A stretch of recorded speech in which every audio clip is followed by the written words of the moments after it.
temos irmãos e irmãs. E que realmente nesse tempo nós possamos receber tudo aquilo que nos foi preparado. Que o Espírito Santo tenha liberdade em nós, entre nós, para comunicar tudo aquilo que Ele deseja falar como medida para o seu povo nesse tempo. Que as nossas expectativas sejam realmente de ter um encontro com Ele. Muito mais do que um reunir, mas um encontro real. E através desse encontro, realmente nossos corações possam receber toda aquela medida, toda aquela porção que Ele deseja comunicar. Então, bendito seja o nome do nosso amado Senhor Jesus.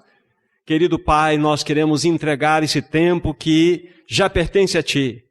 Há pouco nós estávamos orando como um só diante de Ti, clamando para que esse tempo, todo esse encontro que teremos, seja um encontro debaixo da Tua graça, da ministração do Teu Espírito aos nossos corações, que realmente o nome do Teu Filho seja exaltado, que o Teu Espírito tenha liberdade em nós, entre nós, nesse tempo. Então, amado Pai, é debaixo desse poderoso nome do Teu Filho que nós estamos reunidos, totalmente dependentes da ação maravilhosa do doce Espírito, daquele que habita em nós, daquele que está entre nós, daquele que falará a nós. No nome de Jesus nós oramos. Amém. Queridos irmãos, vamos tomar nossas Bíblias e vamos ler 3 porções das Escrituras e na sequência vamos estar conversando com os nossos amados. A primeira porção, ela encontra-se no livro de Gálatas,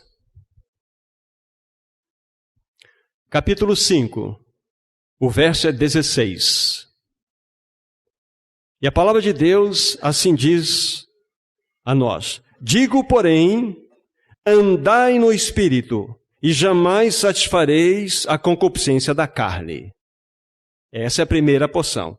Nesse mesmo capítulo, verso 25, temos assim descrito: se vivemos no Espírito, andemos também no Espírito. Temos mais uma outra porção agora no livro de 1 Coríntios, no capítulo 12, versículo 3. Em especial, o destaque estará na segunda parte da leitura, mas vamos ler o verso inteiro.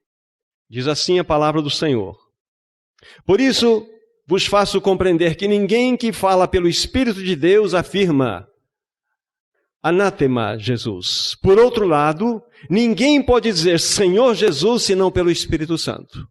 Repetindo essa segunda parte do texto, por outro lado, ninguém pode dizer Senhor Jesus senão pelo Espírito Santo. E por fim, uma última citação, livro de 1 Pedro, no capítulo 3, 1 Pedro, capítulo 3, apenas o verso 15.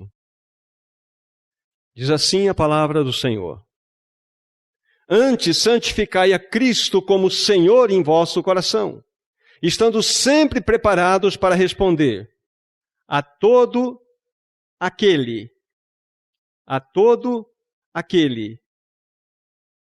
que vos pedir razão da esperança que há em vós. São estas as passagens até o momento, queridos irmãos. Permitam-me, então, começar esse tempo levantando algumas questões. Eu creio que não somente eu, mas nós cremos que há muitas necessidades que a igreja do Senhor tem nesse tempo do fim. Muitas necessidades. A igreja ela precisa experimentar mais consagração diante dele. A igreja precisa experimentar uma realidade do que significa o caminho genuíno da cruz. O povo de Deus precisa experimentar o que significa dar um testemunho genuíno nesse tempo em que nós estamos vivendo. A igreja precisa experimentar o que significa um viver em profundidade. O povo de Deus precisa experimentar o que significa viver uma vida ascensional. O que significa desfrutar mais de Cristo e menos de nós mesmos. A igreja tem muitas necessidades e são absolutamente legítimas. Mas eu quero ousar a dizer aos meus irmãos e irmãs aqui, que existe uma maior e mais sublime e mais importante necessidade para o povo de Deus nesse tempo do fim, que é conhecer a pessoa e a obra do Espírito Santo.